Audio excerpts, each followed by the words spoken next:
Hey, it's Crystal Walker with Ask A Walker, your Northern Virginia real estate agent.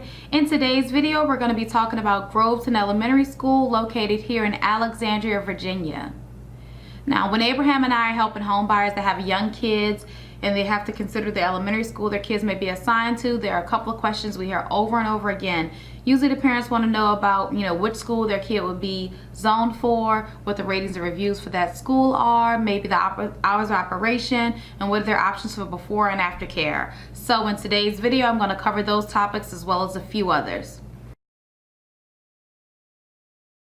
Groveton is located in Alexandria, Virginia in the 22306 zip code. That means if you live in Groveton, Fairview, Stony Brook, or even Woodstone subdivisions, as well as a couple of other areas in the 22306 zip code, your child may be zoned for Groveton Elementary School.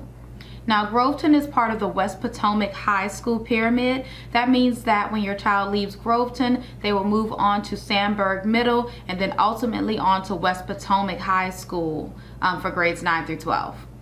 Now, one thing we always tell our home buyers is to make sure they put each property into the Fairfax County boundary locator. And that goes for whether you're looking for a new home now or if you are going to be in the home you're currently residing in. If you put the property address in the Fairfax County boundary locator, it'll tell you exactly which school pyramid your child is assigned to and where they would attend school from grade school all the way up through high school.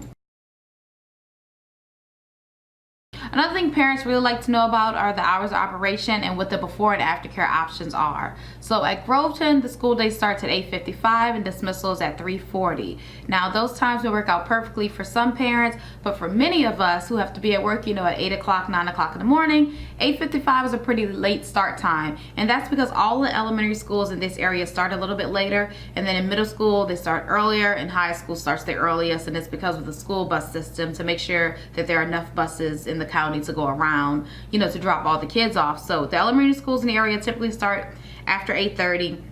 This school starts at 8:55.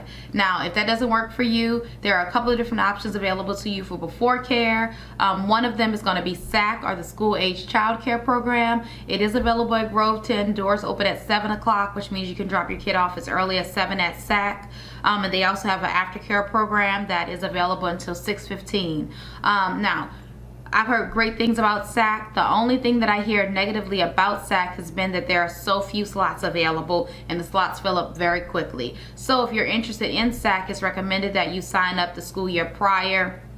I know the first year I signed up for SAC for my oldest son, we signed up at the beginning of the school year not knowing, and we were like number 86 on the waiting list, and the school year was more than halfway done when we got a phone call saying there may be a slot for him. So that's just one thing to keep in mind, is that SAC does have limited availability. If you're not able to get your child enrolled in SAC, there are a number of private child care facilities in the area that do before and after care, and most of those programs will do drop off at the school in the morning through the Kiss and Ride line, and then they'll also pick your kids up after school from Kiss and Ride.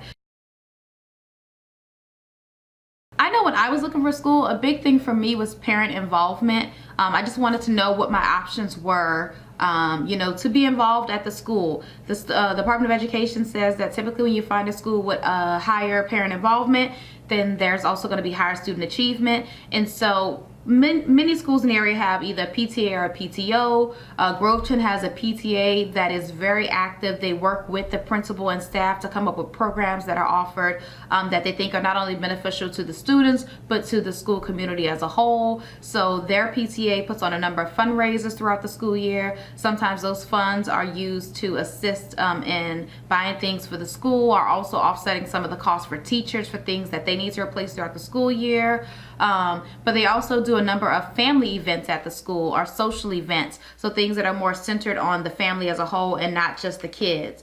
Groveton does sponsor a Groveton PTA. They sponsor a couple of different before and after care enrichment programs. So those are going to be programs that are available to students after school for a fee.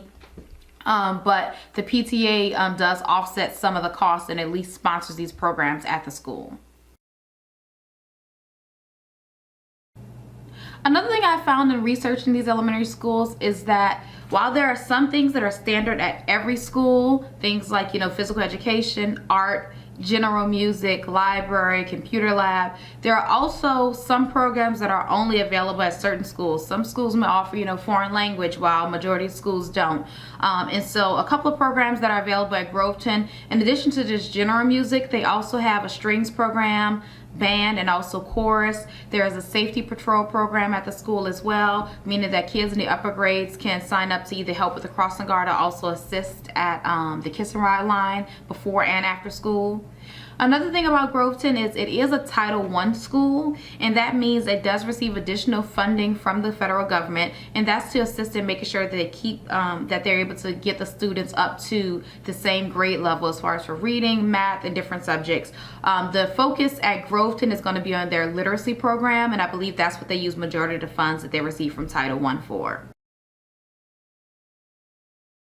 The last thing I'm going to cover is going to be ratings and reviews. We're actually going to link down below to the Ask Ed Walker website for the Groveton Elementary School page, and that's because ratings and reviews change year over year, and I want to make sure you have the most current information. And so rather than going too much into ratings and reviews in this video, I'll direct you down to that link in the description bar where you'll find more information about everything I talked about in this video, but you will also find a link to the ratings and reviews. I hope you found this video helpful, and if you did, please give it a thumbs up. Have a great day.